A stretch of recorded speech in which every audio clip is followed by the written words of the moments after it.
Aujourd'hui, je vous emmène dans un voyage très différent.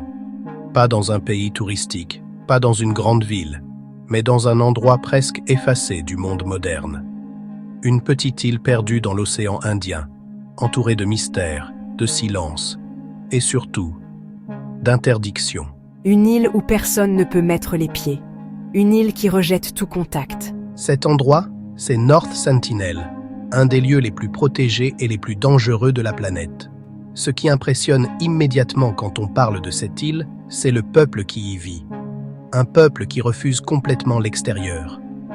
Imaginez une population qui n'a jamais voulu de route, jamais voulu d'électricité, jamais voulu de téléphone, jamais voulu de visiteurs.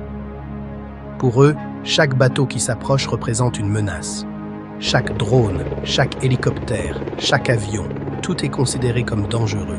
Et pourtant, ils n'ont pas de haine. Ils veulent simplement se protéger et vivre comme leurs ancêtres vivaient depuis des milliers d'années. Il faut imaginer une île recouverte de forêts denses, presque impénétrables. Pas de bâtiments, pas de traces de modernité. Juste la nature, pure et intacte. Les plages sont belles, la mer est turquoise, mais personne ne peut y marcher. Parce que cette île, c'est leur maison, leur refuge, leur monde. Leur isolement est tellement ancien que certains scientifiques pensent qu'ils vivent là depuis plus de 60 000 ans. Pour vous donner une idée, c'est avant les pyramides, avant la plupart des civilisations, avant l'écriture même. Pendant que le reste du monde changeait, se développait, construisait des villes, des empires, eux ont choisi une autre voie, rester liés à leur terre, à leurs traditions, à leur mode de vie. Le premier problème, c'est la santé.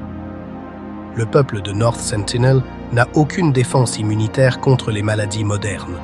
Cela veut dire que si une personne extérieure met un pied sur l'île, elle pourrait apporter un simple virus, même un rhume, et cela suffirait à mettre en danger toute la population.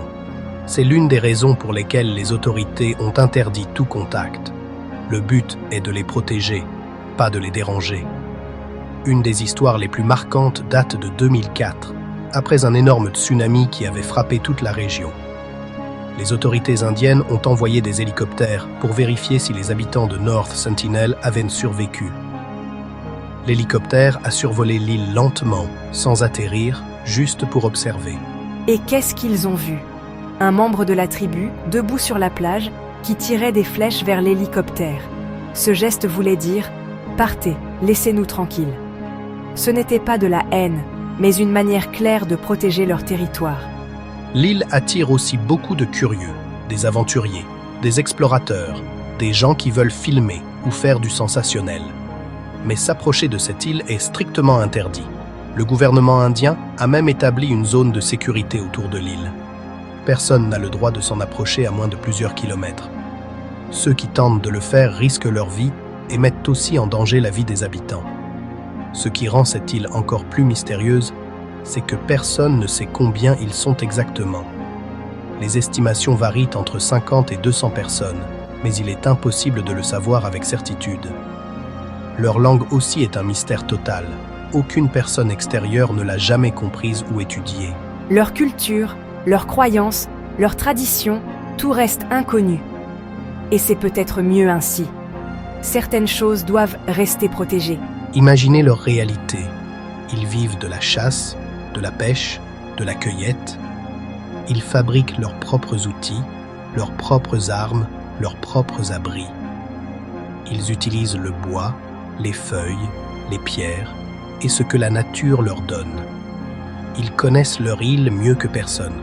Pour eux, cette île n'est pas isolée, c'est simplement leur monde naturel. Un monde qu'ils ne veulent pas voir bouleversé. Avec le temps, de nombreuses discussions ont eu lieu.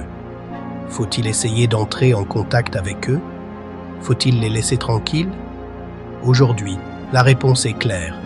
Il faut les laisser vivre comme ils ont choisi de vivre. Leur isolement n'est pas un accident. C'est leur décision. C'est leur manière d'exister. Leur façon de protéger leur identité. Certains pensent que cette île est un symbole d'un peuple qui a résisté à tout, aux colonisations, aux explorations, aux modernisations. Alors que tout autour d'eux le monde a changé à une vitesse incroyable, eux sont restés fidèles à eux-mêmes. Et que l'on soit d'accord ou pas, il y a dans cette histoire un message très fort sur la liberté, la protection d'un mode de vie et le respect des peuples. Aujourd'hui encore, North Sentinel continue de fasciner. C'est un rappel que la planète n'a pas révélé tous ses secrets, qu'il existe encore des lieux intacts, des peuples protégés, des histoires que l'on ne pourra jamais raconter complètement. Et peut-être que c'est justement ce mystère qui rend cette île aussi intéressante. Alors, la prochaine fois que vous regarderez une carte du monde, souvenez-vous qu'au milieu de toutes ces frontières, de toutes ces routes, de toutes ces technologies, il existe une petite idylle où le temps s'est arrêté. Une île où on vit encore comme il y a des milliers d'années. Une île qui nous rappelle que la modernité n'est pas la seule voie et que certaines cultures sont prêtes à tout pour préserver leur liberté et leur identité. Merci d'avoir regardé la vidéo jusqu'au bout. Si t'as aimé, like, abonne-toi et partagez la vidéo. On se retrouve très vite pour la prochaine vidéo dans une nouvelle destination.